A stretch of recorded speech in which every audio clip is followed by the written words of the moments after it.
Okay, we are live. Welcome, Druids. I'm going to do another live stream here today. For sorry, I'm just kind of getting set up here too. For stuff we learned about at Lock and Load, and I'm trying to get everything kind of in place so that I can see what's going on. I'm going to give a couple minutes for people to be notified that we're live. Maybe I'll go ahead and post. Where's my link?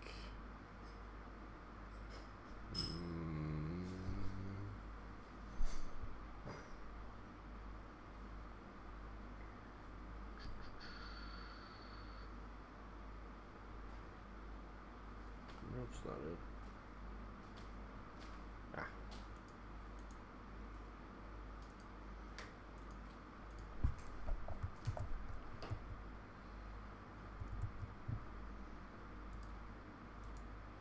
I think Twitter will do it automatically. Yeah, so I just want to give a couple minutes for people to be able to join if they are so inclined. I think that will work. Throw that up on the Discord. We'll throw it in here too. What the hell? We got any viewers? Hey, we got a couple viewers. If you just joined, I'm going to be talking about the news from yesterday from Lock and Load. Hey, Will. That we got. I know probably if you follow me, you follow enough social media that you may have actually seen this already, some of this already, but I'm just going to go through. This is going to be like my, you know, maybe had 12 hours at most of time to analyze this. Yeah, I did post a link in the Discord. I'm pretty sure. Double check. Yep. We got one in the circle, general one, and then in the full circle one. Now we got a few people starting to kick off. So I'm going to start kind of a little bit in getting into stuff. Hopefully some more people join. If there are any questions as we go through, please feel free to throw them in my particular direction. I will do my best to answer them. Quick caveat, the stuff I'm talking about is from the news from the dev talk that happened yesterday at Lock and Load. I was not there, so this is compiled essentially from what everybody reported on who was there. A friend of mine was there. Jay Larson posted some stuff. A couple other people posted some stuff. One of my viewers was polite enough actually to send me a document with some details, so I'm going to mostly be going off that. So if I do miss anything, that might be why. Also, there was just a lot of information. You know, there's a lot of nuance sometimes that isn't there. So, like, you know, maybe the way they intended it and the way that it got interpreted were different. And of course, the final caveat being that this stuff's going to go into CID. So just because it looks this way right now does not mean that's going to be what we get when this goes live. And to sort of upfront temper a couple expectations. One of the things that did come out was they said it could be almost 2 months before this CID actually does happen. I don't know. They did not say exact time. They did say that Retribution's coming up. It sounded like the beginning of July, more or less. So I don't. I'm not exactly sure how the stuff with Circle is going to play out as a result of that. But we will, you know, when we get it, we'll obviously do a lot of work there, and we'll go from there. So yeah, as people join, again, feel free to jump into questions. I'm going to go through what was talked about mostly, which was existing models, so it's going to be some exciting stuff there. And yeah. All right, I think double check my OBS. Looks good. So I think away we go. So there were a lot of questions about Tharn, of course. I'm going to kind of do my best to hit on some stuff. This will not be the most organized bit of updates. If there's something that isn't in the document I have and I remember it, I'll try to talk about it too if there is anything, but we'll do our best here. So they spend some time sort of talking generically on like the gender differences, honestly, in Tharn. So like how the female Tharn work versus the male Tharn. They talk about this. We'll talk more about this as I go through, but they do mention how the weapons are not sophisticated, so you're not going to see guns, you're not going to see stuff like that. I think that makes sense, obviously, but there's some talk, and like I said, we'll probably touch on this again when I get to it in the document, because otherwise my thoughts are not going to be very organized. But on the overlap, the Wolf Riders versus the Blood Trackers, and like the existing overlap, and it sounds like that's one of the places they're not totally happy with where the Wolf Riders are now because of that overlap. But we'll, like I said, we may talk more about that. Looks like somebody asked about the Night Witch, and it does not appear that she'll be getting any changes. I think that's fine. She's a very good model. 4-point solo, stealth, able to kill multiple models. She has magic weapons. She has a boost mechanic. I think she's great. So the first real thing, obviously, caveat to this, we already knew about the Ravagers. I don't think they were really talked about the brutal charge and the point adjustment. The Tharn Ravager Whitemane, his is getting a couple changes. He is losing overtake, and he is gaining. His veteran leader is changing to Tharn, so it'll be all Tharn, and then additionally he's picking up countercharge, and it was mentioned being POW 15. What's not clear from this is whether or not that is from whether or not the POW 15 means he's getting the brutal charge change, or if it means they're just making him a flat POW 15 all the time. Either one is a good change. I think veteran leader on him for everything is fantastic. Iona's going to love that. Chromac's going to love that. I think it's good because Blood Pack, which we'll get to, it's going to be good for them. It's good for Blood Trackers. It's just a great change. And I think paying points for that model with that rule and only a little bit more, I think that puts him in a good place. I've already played him a little bit now with Ravagers, but being able to support a broader spectrum of stuff I think is really good. And it's additionally good because it's another model with that can pick up corpses that isn't how do I want to say this, like another model that gets corpses that you might now have a reason to play with the female Tharn because he can boost their ability to hit. And that we can get up to some pretty respectable mats if we want to, just by adding this. Like Blood Weavers go up to mat 9 with Gang. The Night Witch goes up to 8. Some of the other with Prey, you're up to 9s with the Blood Trackers and stuff like that. So that's a really good change. And Counter Charge to me is fantastic. It's sort of weird that we haven't had that ability before now, since it's sort of an out of turn movement thing, and movement's kind of our shtick. That's a really good change to me for a couple of reasons. One, obviously, it makes people question whether or not they want to come into a space, especially if there happens to be any change where we pick up... there wasn't one in this document, but if there happens to be something where we get Tactician Tharn at some point, that will be even better. Furthermore, anything where you have out-of-activation chances of picking up corpses is really, really good. Because one of the problems that I tend to have with the Heart Eater models is, aside from the fact that we can obviously put a few out there to start the game, and we do have a couple other ways to generate them, the Gatorman Crockpot and the Well of Orboros, which we'll talk about here in a little bit.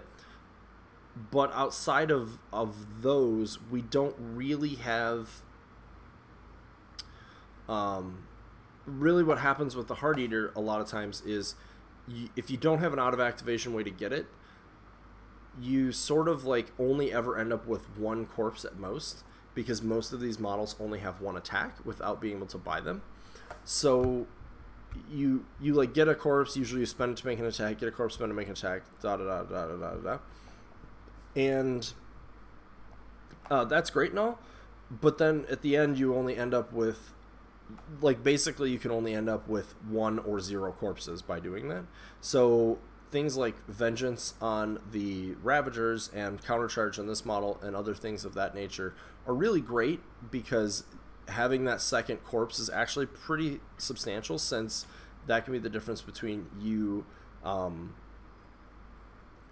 like it gives you another attack or a boost or whatever to sort of get your thing going. Or the second attack, like on the White Mane, for example, he's Met 8, but every once in a while you're still going to roll 4 or 5 on an attack roll and miss, and then you're like, oh, well, I can't do anything, even though the potential for this model was very high.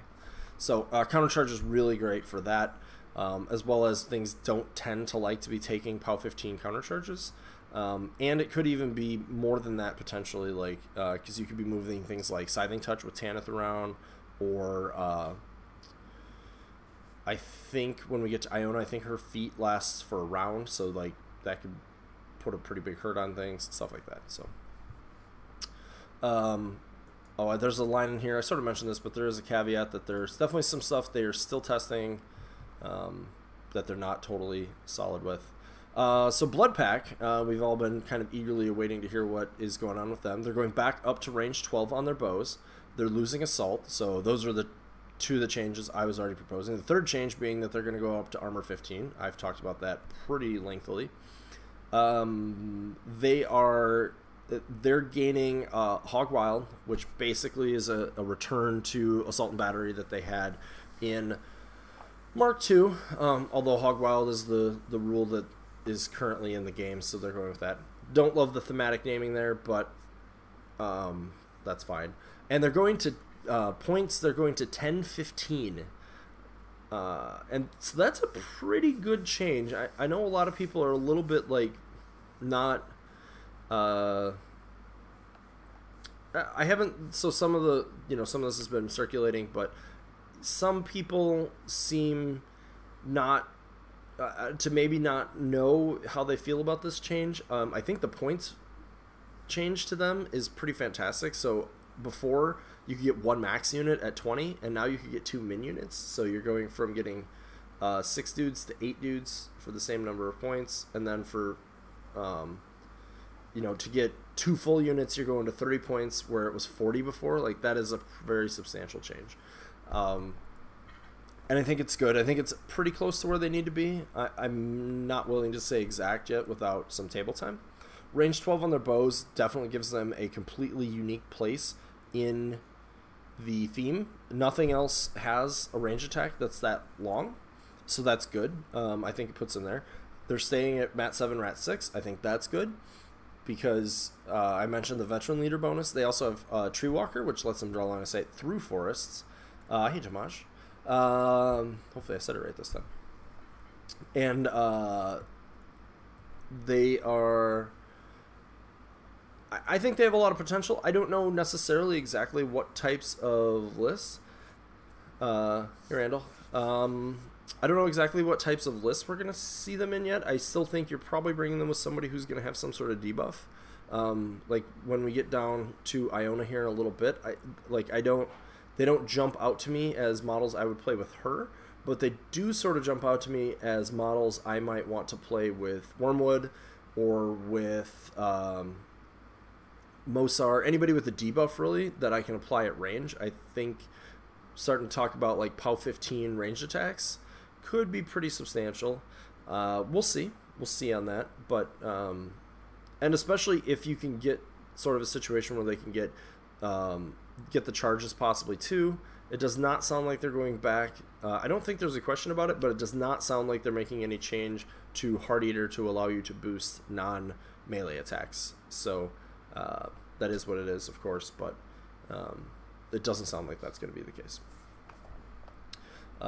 There's a mention about that. As far as the Pathfinder changes, as we were thinking about, everything in Circle that's a living war beast is going to get Pathfinder, except for the Gorax, and I think the birds are just going to keep Flight. They're not going to get Pathfinder and Flight, which will come back up later, actually. So that's great. That's the change we were hoping to see. I don't personally think the Gorax needs Pathfinder, and I don't think thematically that it makes sense. I think it's kind of a lumbering sort of dumb thing that goes through the forest. I mean, that's kind of the fluff they've set up for it too. Like Warlocks talk about not trusting Goraxes even. The birds have Flight. They don't need to also have Pathfinder. So that's a great change. I don't really think there's a lot to go into there, but adding Pathfinder, all those things, I think makes them puts them in a very much a place where Mark III, for Mark III, that it makes sense for Circle. In Mark II, some of it wasn't necessarily with how the shifting stones work, but it's totally what we need for now. They talked about the Well of Orboros. This one's kind of a doozy. I think we're certainly going to see a little bit more about what this is about as we get to it, but it has a mini feat that says once per game you can bring a solo that costs 6 points or less that is not part of that ignores field allowance, and it stacks movement when it activates that turn. This I'm just going to go through all of it real quick. It also has a ranged attack, and models destroyed by it, he can collect. Sounds like if it destroys models with its ranged attack, that the corpse that would be generated, it can redirect to models in your army. And it's going to be in all of the themes except Wild Hunt. That I think makes sense. Call of the Wild feels a little bit out of place for it, but I did think in theory when looking at it that it sort of fit. Obviously, they talked in the video about it. I don't know what exactly it's doing that's supporting constructs here, but if that's the case, it fits in Secret Masters and Bones, and obviously the Corpses puts it in Devourer's Host. I know you can put Corpses on Death Wolves, so you could make an argument for Wild Hunt, but I can see them wanting to limit it to not being that way. So, but back to the first part, I think it's really big selling feature is that being able to bring in a solo. First, it's going to affect some of the releases we see, so they're really going to be putting a lot of scrutiny on like how strong a 6-point solo is versus a 7-point solo, in as to whether or not it can be brought in. I know apparently there was a bunch of conversation about Una 1 being able to be brought in with this, and we have no idea how that will work. And you could theoretically do it with Una 2. I think otherwise, the only other character solo we currently have is Lord of the Feast, and we'll talk about it in a second, but he's going to 7 points, so it's not really a factor. And Morag, of course. But being able to bring a solo in like that means it sounds like it does not have to be part of your list. It does not have to adhere to field allowance. It does not have to be limited by your theme. Like this thing breaks it as it is. Obviously, we haven't tested it. This thing breaks a lot of sort of the fundamental rules of how things are done, and that means it has a tremendous amount of potential, in my opinion. In the right game, being able to just drop in a Black-clad Wayfarer to get a Hunter's Mark off when your opponent didn't seem to think that you would be able to before, being able to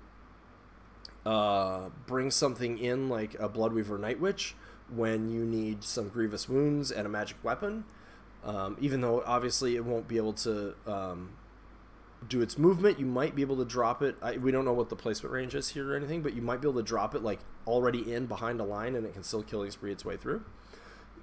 You could be bringing something. You could bring a fourth Stone Shaper into the game from if you really just need more of that buff from your for your Bones list. I'm just kind of spitballing possibilities here, so. If you need some ranged attacks, you've got the Reef Hunter out there. I'm just trying to go through all of our solos. You could bring a Gallows Grove in, actually. That seems like a pretty fantastic use of that, since a lot of times the Gallows Groves... We'll have to see what the ruling is on that, because it may not allow it with the Strange Growth. So that'll be a question we should ask when the CID rolls around. But... if you can do it, potentially that could be really key to be able to get a spell in the right place at the right time. Our trays are going to hate it because you may actually just start putting one of every solo that we have on your tray to play at a tournament, but that's probably a worthwhile price to pay. What solos am I leaving out? Several of the Tharn solos, of course, we've seen. There's a Shaman, there's the White Mane, there's the I don't know. I don't think this will work for attachments because I don't think they would be attached to anything. I guess that's really the only solos we have. The Wolf Rider Champion is staying at, above this threshold as well, which we'll get to. But yeah, so a lot of potential there, and obviously as models are released, the potential will only grow. I'm really excited for this model, though. We'll see. I think it will have a little bit more going on than we've seen here, and so that'll be exciting to test. And the sketch even for this model looks amazing, so I'm very excited. Okay. Lord of the Feast is being reported to go up to cost 7, as I mentioned. It will go down to armor 16, but and it's going to lose Thresher, but it's going to gain Overtake, Grievous Wounds, and a rule called Death Powered, which is basically he gets +1 strength and armor for each corpse token he has, which puts him in a pretty fantastic place. Right off the top, that means it sounds like his melee range is staying at 1 inch for now. I think Overtake is in general going to be a better mechanic for him, especially if he's keeping the 1 inch range, since it's just too hard to really get. I don't think they seem to not want to put Blood Reaper back on it, where it gets both the range attack and that. So with that in mind, I think that this is probably a good change. Skin End of the Feast, Lord of the Moons.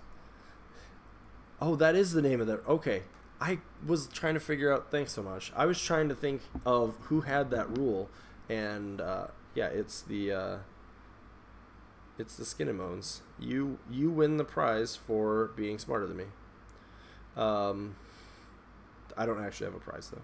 Sorry. So I'm gonna pull that up real quick. I don't know why I didn't put 2 and 2 together on that, but I was too excited, I guess. Yeah, Death Powered, which is on the Skin and Moans. This model gains +1 strength and armor for each corpse token currently on it. That's the exact name, or the exact wording. So that's a really good rule there. Of course, that model gets to buy attacks with Fury, where Lord of the Feast is buying them with those corpses, so there's some interesting trade-off there. But being able to be armor 19 and POW 16 is pretty good. Makes him kind of flexible, I think. Yeah, definitely could get some pretty good support. I mean, he can do that now, of course, but Death Power seems gross with Death Power. Grievous Wounds is actually no, armor 19 will, because he's going down to armor 16 with this change, not staying at 17. And this seems like a good change. I'm not sure. This feels a bit.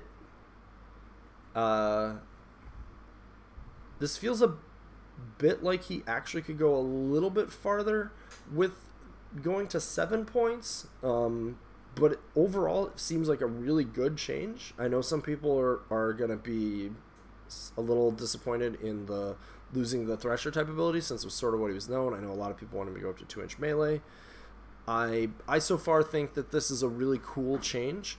If I had to add anything, it would just be Rapid Strike to this. So, yes. It depends, actually. So that rolls us into our next. I don't know if it's our next change, but it's somewhere in here. We'll talk about it now. Devourer's Host is changing. I actually wasn't able to see, but they're removing the restriction on large-based solos being not allowed for free in Devourer's Host. So you can now bring your Wolf Rider champions, which we'll talk about right after this, for free if you want to. I don't know if they're changing it to just say solo, though, or if it's still Tharn solo. I did not see that, so we'll have to watch for that. If you can take him for free in Devourer's Host, that would be pretty fantastic, obviously. If not, then we'll see. With Chromac 2 Crockpot, you can put 4 Mat 10 Grievous Wounds attacks on a caster from da da da da da. Yeah, true. He's still not going to be able to boost his Raven, so you're at the mercy of Rat 7 bird attack, but yeah, you can put 4 pretty substantial powered attacks on a model, or potentially boost, so you should get so like the POW 16, I believe, once you've already made the attack, the POW, I'll have to find that out actually. Another question we should ask when CAD comes up. Because this doesn't really come up with the Skinnamones because he spends his corpses to do things that aren't attacking. So the power of his weapon will always be consistent throughout the attack, but since Lord of the Feast does it on the attack, how does the timing work with that to, like, do I boost at POW 16 or will it go down? My assumption is the intent is the former, but anyway, so Lord of the Feast is a really good look. I think I'm really excited to try him some more. I think he's getting closer to being the kind of concept of what he should be. I still may try to see if I can get Mini Feet, the offering, in there somewhere, but in some form. But I don't know that I don't know that that's happening. I talked about this above, but we'll talk about it a little bit more. So we're moving on to the Wolf Riders. So one of the first notes with that is the devs are currently not very happy with where the Wolf Riders actually sit. And they have made some changes, and those are that the Wolf... so this is a little misleading, so I've seen a couple different things, but Wolf Riders going up to mat 7 is being tested, with the champ going up to mat 8. Having them be... defense 15 base is mentioned here, but what I read before was 14 and keeping annoyance, so not sure which is there. But gaining dodge... and then, of course, the champ being free, I just mentioned. They're also hoping maybe the champion does a little bit more. But basically, there's some problems here because they can't really change the power and strength of the Wolf Riders because the girls are the same as Blood Trackers, so their weaponry should essentially be the same. But then, like, I guess they also tested...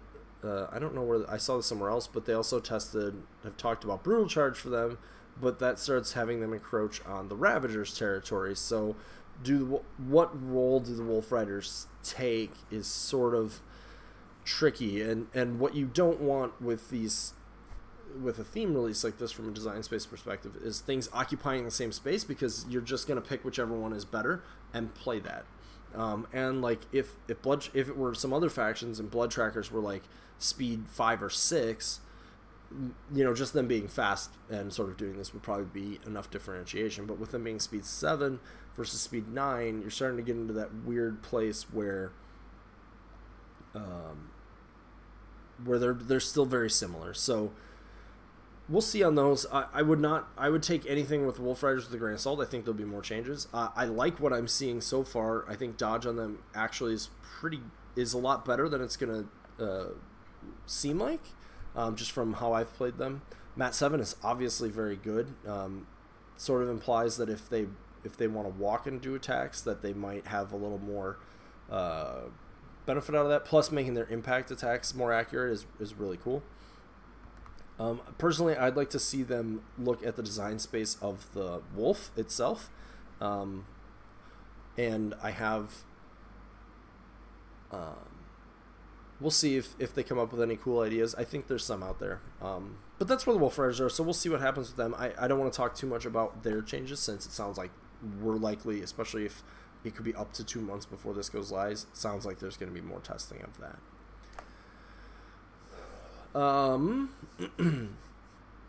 Nuala, so we've heard about this mini feat. It turns out it's not really that strange.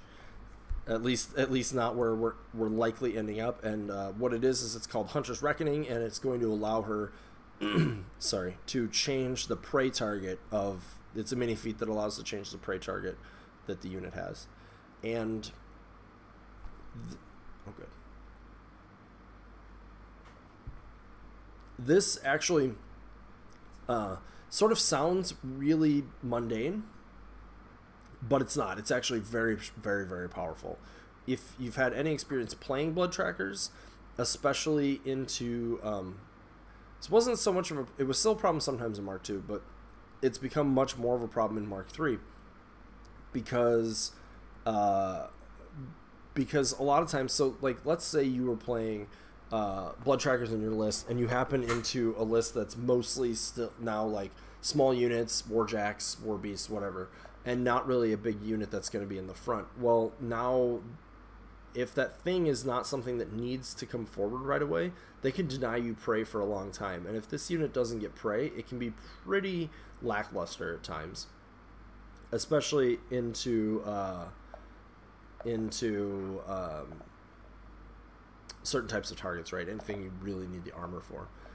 So being able to do this on the fly means that you can change to the prey that like is immediately the best choice for you, and then you're going to be able to start cycling that again. So just a little bit of conversation happening in the chat related to this. One person was hoping for Reposition 3 to come back, and apparently the news was that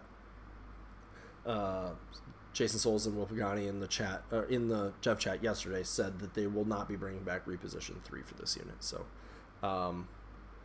we'll see. And then, of course, the immediate follow-up that CID can, of course, change that. So they've said no to stuff before that has changed. I would guess that it won't, personally.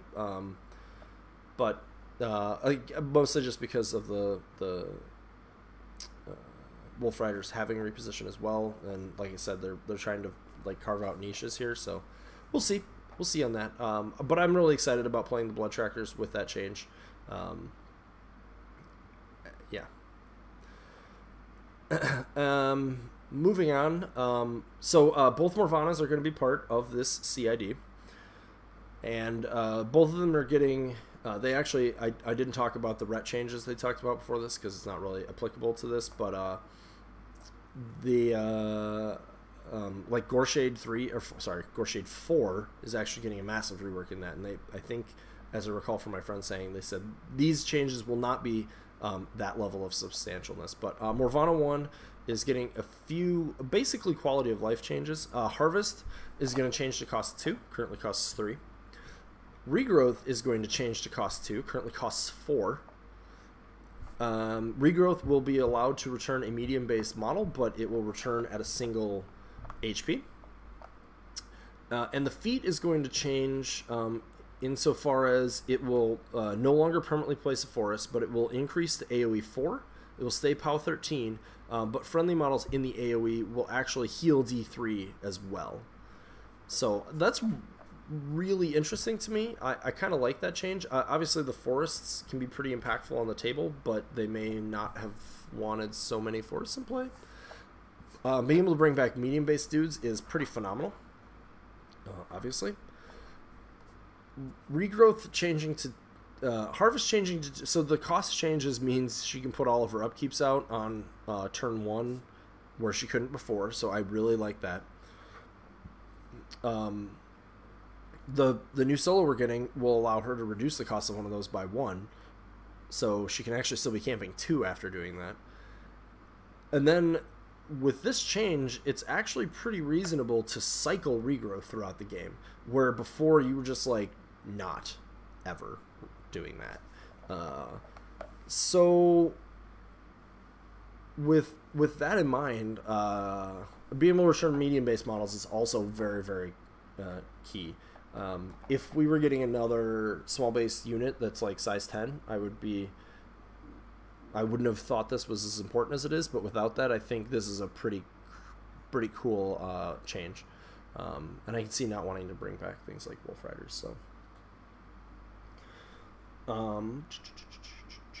just some in the chat there's just some more talk about the blood trackers, so and Morvana 1's still going to be a great place, I think, to see them. So lots of cool stuff with Morvana 1. Those are basically just a few changes. I think the rest of her spell list is still really solid. A +2 armor buff is always good. Being able to Eruption of Life will still create forest, so that's pretty good. I think with the medium-based thing, it's possible that that's part of the reason the forest changed. Like, if you're going to start seeing a lot more Ravagers with her, that maybe in testing was starting to prove too powerful. So, okay. Going on to Morvana 2.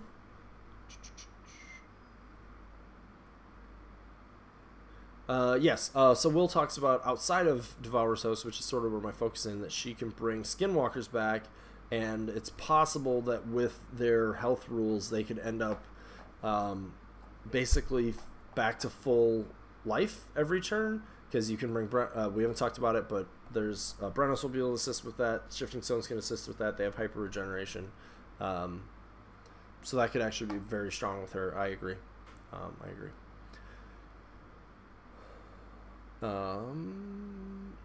Okay, so Morvana 2, the word spicy is here, but I don't know that these are actually all that spicy, but they're good changes. So her melee range is going to go back to 2 to match with Morvana 1.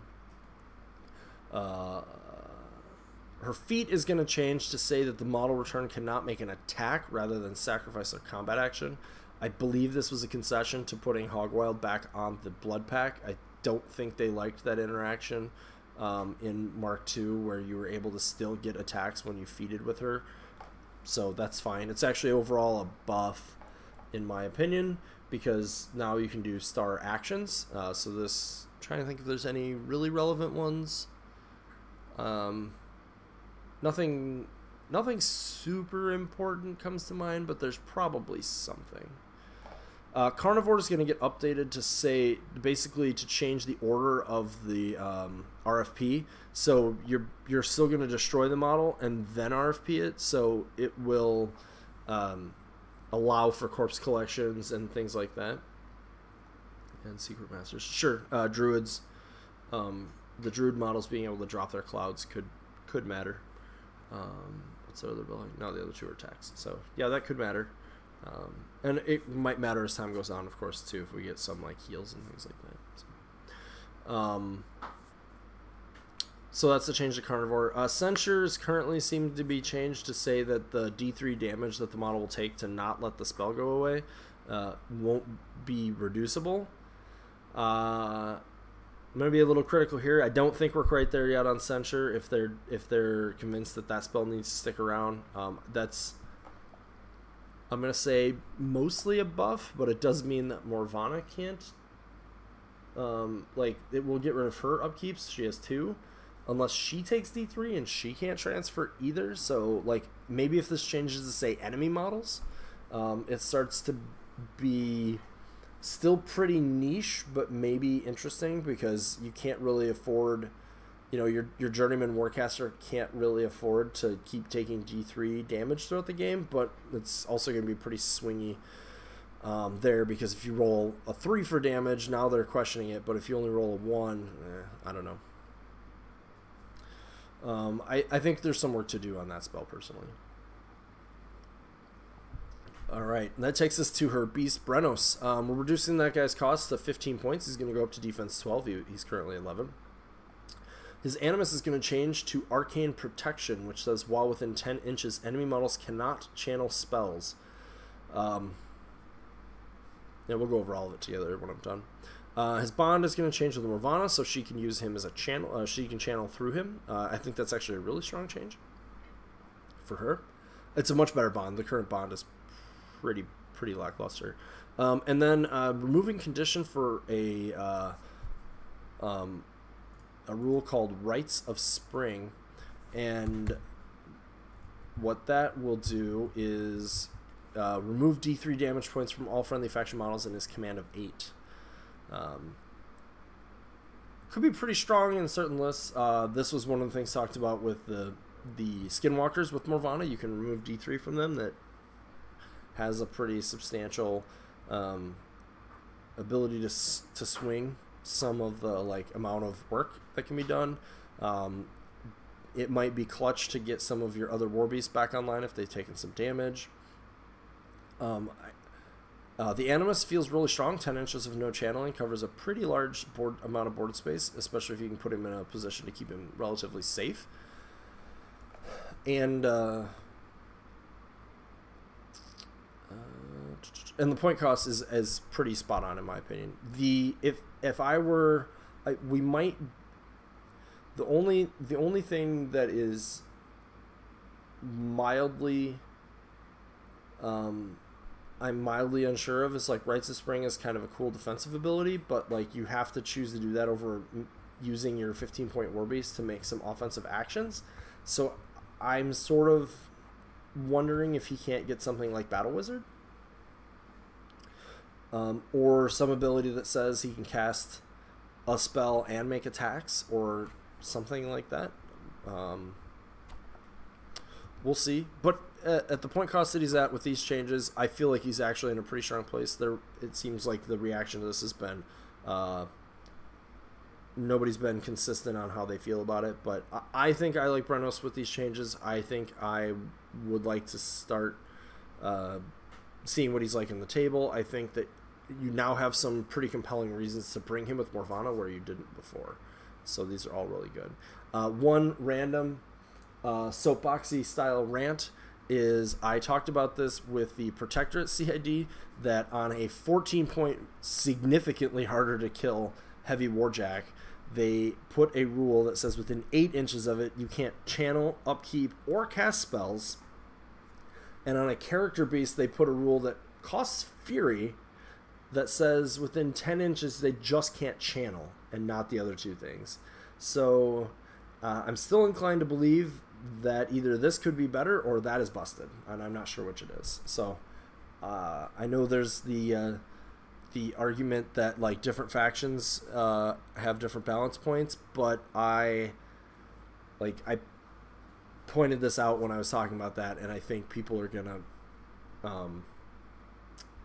I don't think people are gonna realize this when they're looking at that. But if you start looking at those two things, I'm like, it's really hard for me to totally feel like one of them is okay and one of them isn't. That said, I still think this is a fantastic rule, just to be clear. Yes, you could put 2 of these out. That's true. Unkillable range outside of blasts. True. I really like it. Let's not get me wrong here. I really like this change, just to cover what I'm seeing here in the chat. So some people are maybe questioning my fervor here, but no. I'm only concerned with the ability to put three Warjacks out that can all do this for free, whereas Brenos has to pay and make decision points for it. So I actually really like the Animus as it is. I think it's fantastic for us. I think there's a lot of things where I've felt like we used to be able to protect against some of the Crix style magic. So the Hellfire Assassination from Asphyxious 3 is mentioned here specifically. And that was stuff I used to feel like we were totally safe from as Circle, because if we wanted to build for it, because we could bring the older druids, and now they've changed, and we're not going to touch on them right now, but Chromac 1 can obviously just do this with Bestial, but outside of that, I think that yes, like being able to have a tool that says like I don't need to care about your stupid arc nodes throwing Hellfires at me is great. You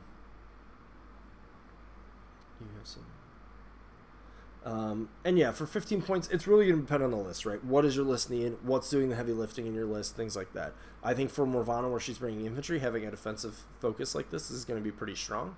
I think that, and possibly even in some of your Warbeast heavy lists, like having Brenos as sort of a defensive piece that when you need it, you can use that, and when you don't, you can do other things. I think having pieces like this are really important to rounding out the faction, and especially rounding out some of our themes, right? Because he goes in Call of the Wild, where that list doesn't have, where more niches in that list are really strong. Also, his Animus goes to costing 1 for him in there too, so pretty cool.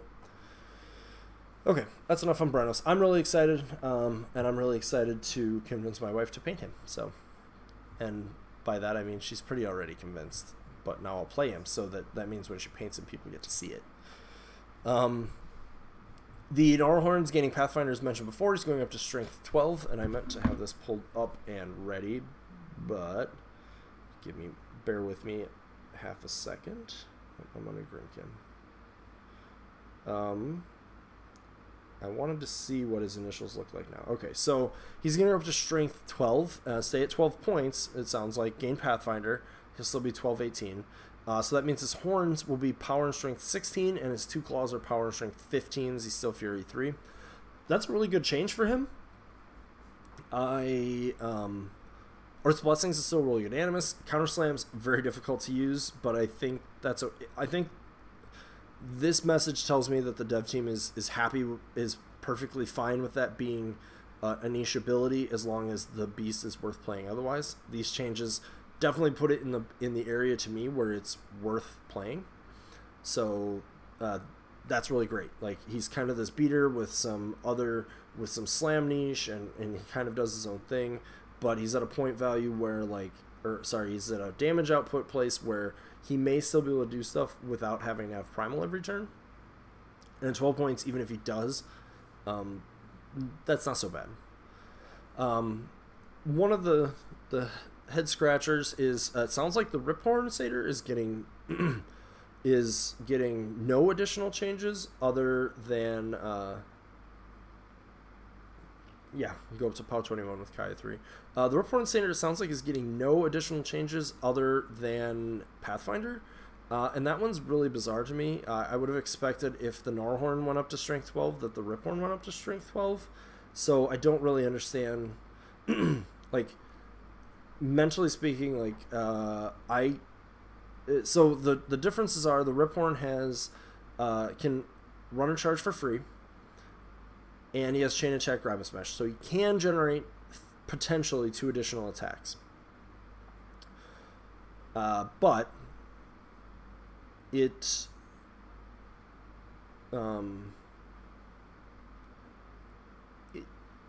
doesn't make a whole lot of sense to me that for 14 points that I am getting potentially 2 more POW 15s, but he still remains then in this position where he kind of needs primal to function.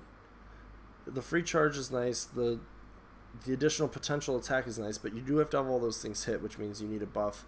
And for 14 points, since we have other ways to generate free charges, I'm a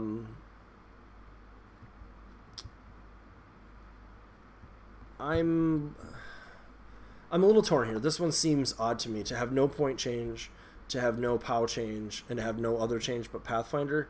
It's a little bit odd to me that it's staying at 14 points while they're willing to bring the Gnarlhorn up to Strength 12. But so I definitely encourage everybody to go out there and test with this guy. Maybe I'm wrong. Maybe they're wrong. But yeah, I'm left a little bit baffled by that particular decision, or thus far decision. So, and maybe they're still testing too. So we still have some time, of course. The Shadowhorn Satyr is going to drop a point to 11. He's going to lose the beatback Animus in place of Elusive, but gain beatback on his attacks. So you won't be able to put beatback on something else. I don't know that anybody ever did that. That's fine. I think Elusive is a great Animus for him. I think beatback can give him some cool interactions. And with his low POW, the cheaper cost, great. Like, he was already seeing some play with things like Kaya 3. So being able to see these changes with him, I think, is pretty fantastic. I could certainly see a lot of places to put him, but I think he's going to stay low enough POW that it's going to be... you're going to have to put some significant buffs on him, and at a point cost like that, that's what it kind of should be. Also pointed out in the chat, Elusive plus set defense is fantastic, because that means if you are charging this guy, he's just going to dodge away from you if you miss, and he's defense 15, so you really better make sure you're boosting or whatnot. If you can't boost, get wrecked. Alright, another quick drink here. Double check my OBS.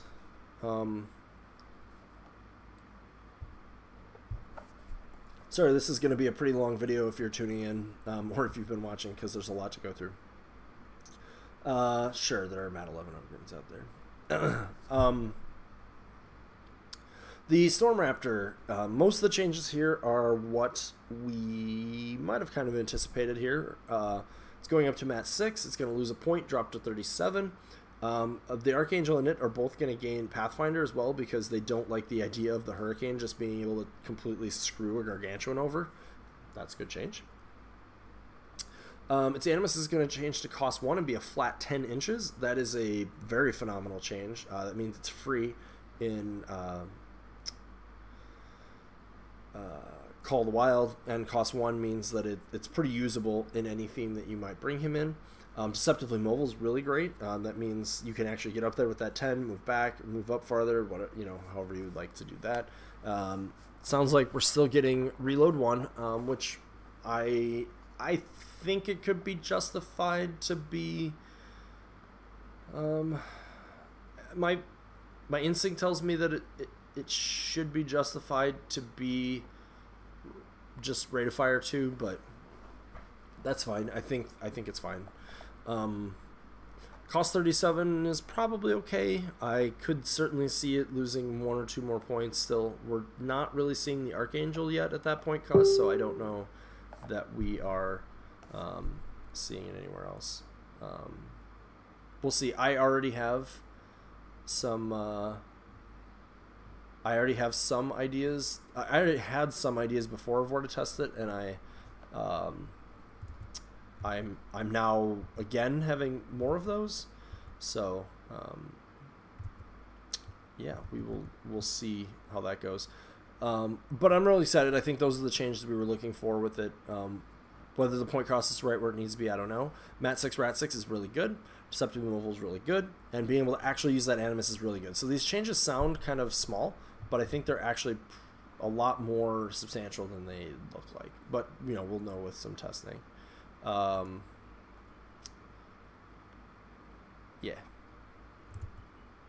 Okay, lost my document there. And it's defense 12, armor. Armor's still only 18, of course, and we do have some other ways to make other parts of it better. Also, the Animus only costing 1 means in Call of the Wild list, you have the ability to cast it for free. That means your Electro Leaps into some things are going to be really strong. It actually becomes a piece that I really, really like into the Asphyxious 3 list, because it's going to be able to disrupt 1 to 3, let's say, Slayers, and then the E-Leaps don't, the Electro Leaps don't, they have no protection against those because they're not attacks. So they're not a ranged attack, they're not a melee attack. So you have, like with Una, for example, let's say I put Hand of Fate on it, I can go in and now get POW 12 Hand of Fated Electro Leaps on just by making my attack rolls. So that could actually be really strong into that list. And then you've got the...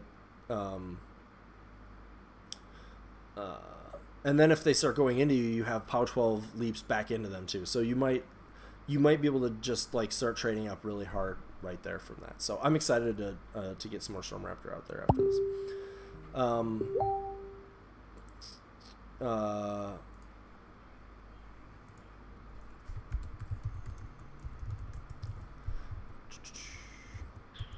Just catching my breath there a second.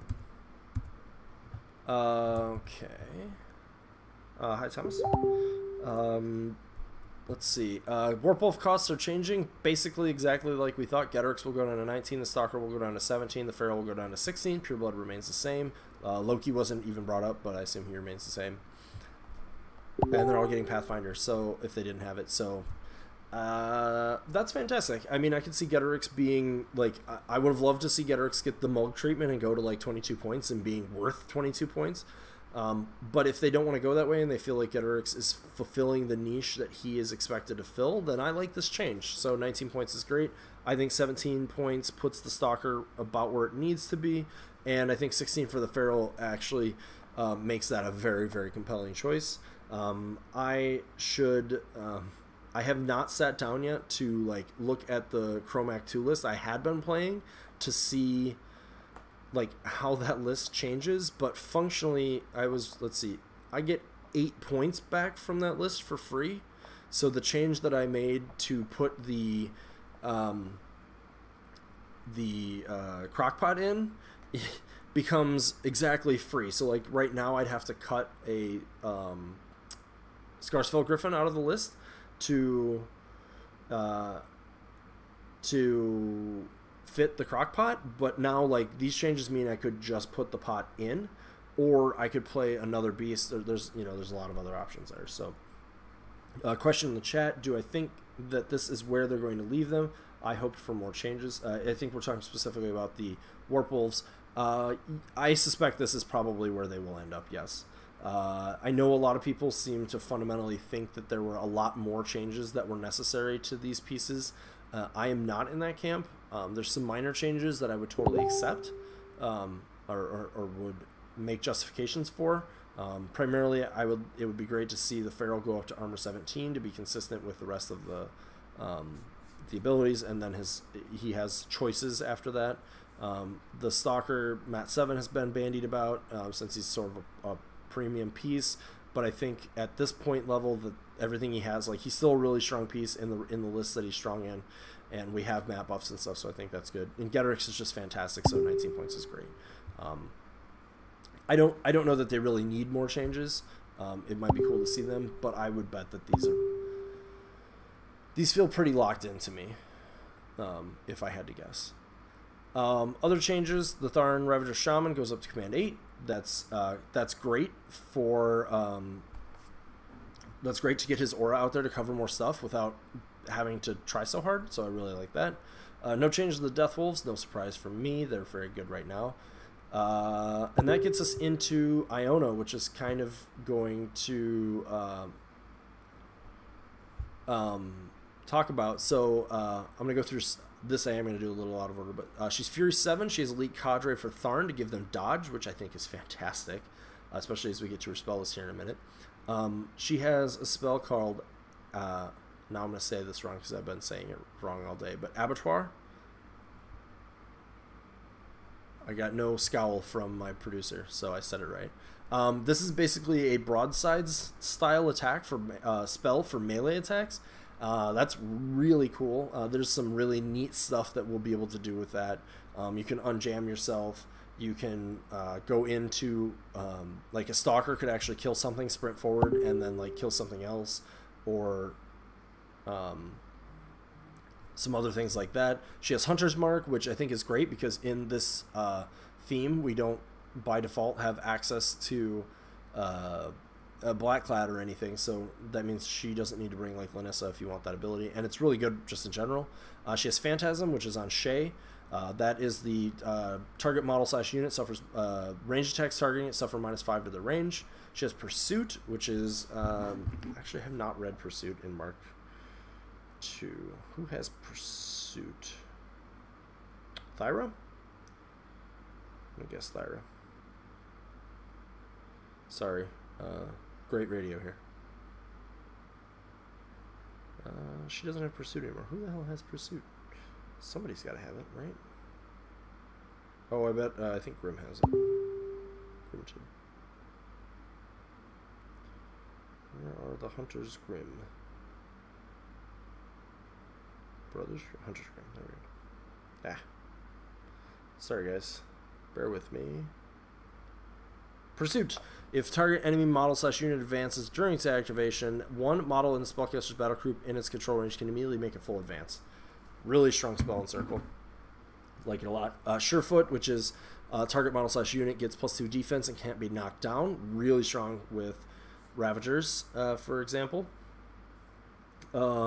She has Stealth. She's Speed 7. She has 2 melee weapons. One's the Pound 9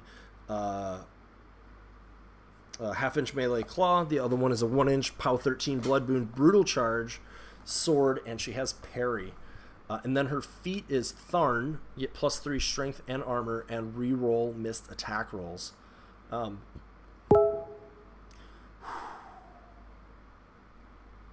I love everything about her. Like everything about her. She's fantastic. For Tharn, she totally builds in a different niche.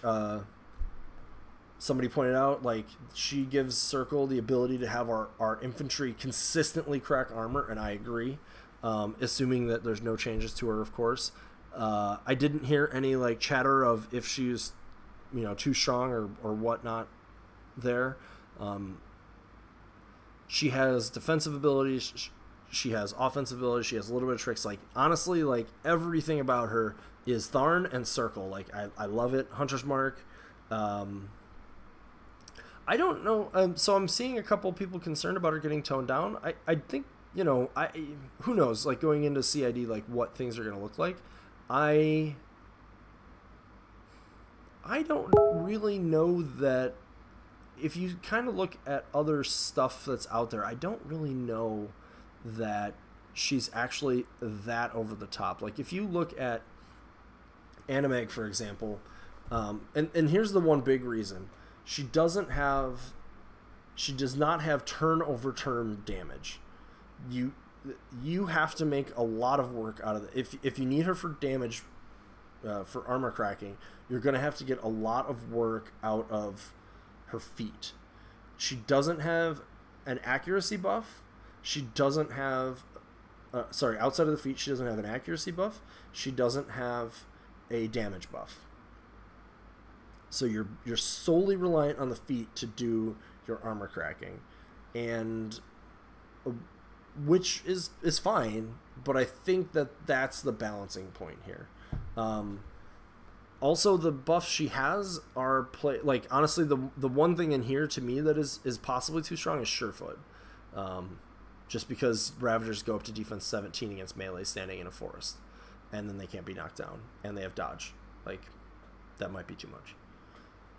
But if you go and look through some of the things that have been being released and some of the things that exist in other factions, this is by no means over the top, in my opinion. She's also very restricted to Tharn because I think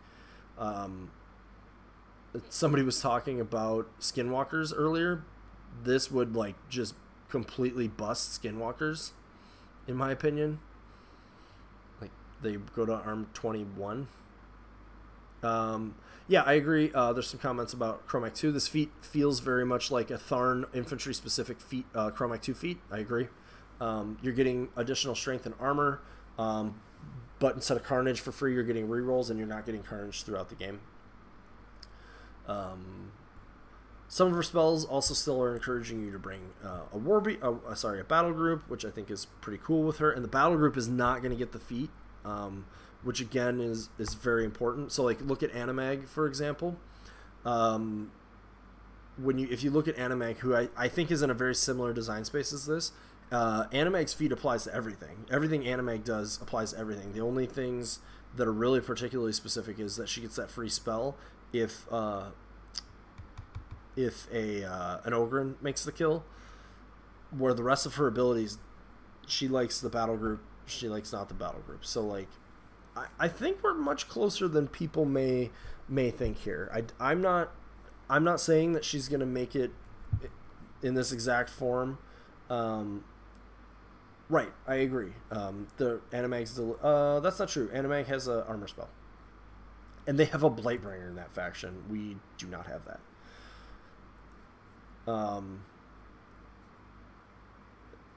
So we'll see. We'll see where this ends up. I'm not currently concerned about her needing to be toned down, and that's mostly because I look at the history of Circle's infantry being able to be really played to deal with hard problems has been a problem for Circle, and as a result, I don't think that this is so over the top that it needs to be nerfed. If this feat said faction, absolutely. Trying to think, if Hunter's Mark actually was a different spell that stacked with Hunter's Mark, maybe. But again, you're requiring an attack roll to do stuff. Pursuit requires an attack roll to do stuff. We only have the only arc nodes that we have are the Gallows Grove, so it's not like you're just easily applying some of the stuff. Like she's got to be in the position for it. I saw one of the posts, this is not in the document I'm going through, one of the posts mentioned Lightning Strike with her, so I don't know if the dev team was talking about her having access to Lightning Strikes if you brought a Stalker, or if the dev team was saying she has Sprint, or what. I think if she does not have Sprint, you're going to be looking real hard at bringing a Stalker with her because of Lightning Strike, especially because you can get the charge out there, do a little bit of work, Lightning Strike yourself, be able to put some of these spells out there and be in a safe place. Yeah, I think it's very cool. She's very cool. I didn't catch like what her mat is. My gut tells me it's 8, but we'll see. Could be 7. Nuala's an 8, and Chromac 2's an 8, so I'm sort of leaning towards an 8. I would love to see an 8. We'll see. We'll see.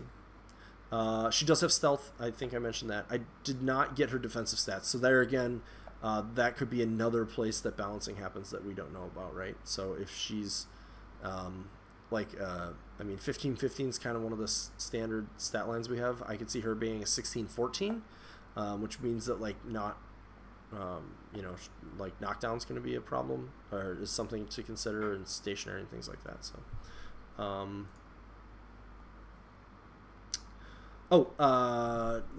question here. So, anyways, I'm really excited about Una. 16-14 probably, yeah. That feels about right to me. Question in the chat, not to change the topic, do you think they're going to change Chromac 1 or 2? They explicitly said they were not looking at changes to Chromac 1 or 2 with this.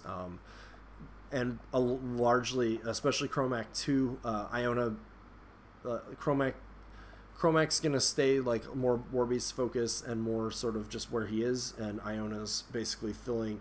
They could have obviously made some similar changes to make, you know, like Chromac 2's feet be similar to this, but have less, you know, like some of those trade-offs. And I think they don't want, maybe they considered that, but then once they decided this was going to be her feet, they're like, no, Chromac needs to stay the same. I have some concerns. Iona steps on Kaya 2 a bit. I'm not seeing that, Wesley, mostly because I don't see Iona as... Kaya 2 is like pure battle group, right? She is stealth, she is hit and run.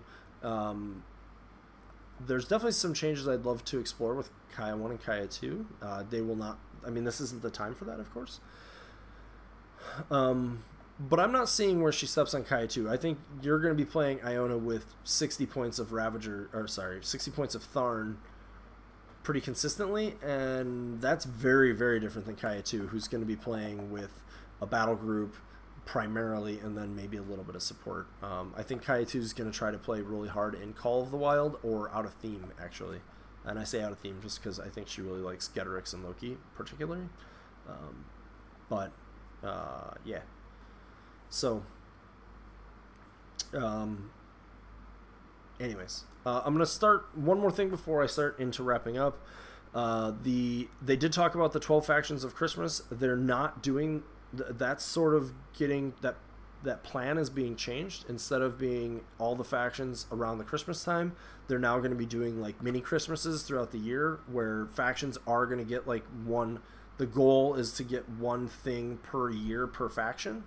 But it's not going to be all at once because there was production nightmares and testing nightmares, and it just did not work out logistically for them very well at all. So that's why in the video you didn't see things like Trolls and Signar and a few others didn't have something they were getting at the Christmas time frame, where some other factions did. So just to keep that in mind, they're gonna. It sounded like they might be basing that around like when different conventions are, to sort of like hype it up and have the things ready for the convention. But yeah, so that's one change. So I am well over an hour at this point. But if anybody has, I still have a decent number. Well, I have a handful, a little more than a handful in the chat. Surprised she's Fury 7. I'm not really surprised that Iona's Fury 7. Chromac's Fury 7. I think she's trying to land some offensive spells, so I think being Fury 7 makes sense. Yeah, I could have seen that going either way, but looking at her, it really feels like Fury 7 fits. And she has 5 spells? Yeah, she has 5 spells. So usually in Hordes you have two spells less than your Fury. Usually. Chromac 2 is actually an exception there.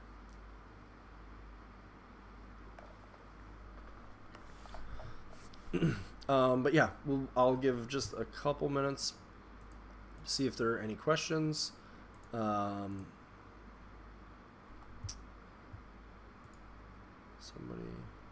Oh.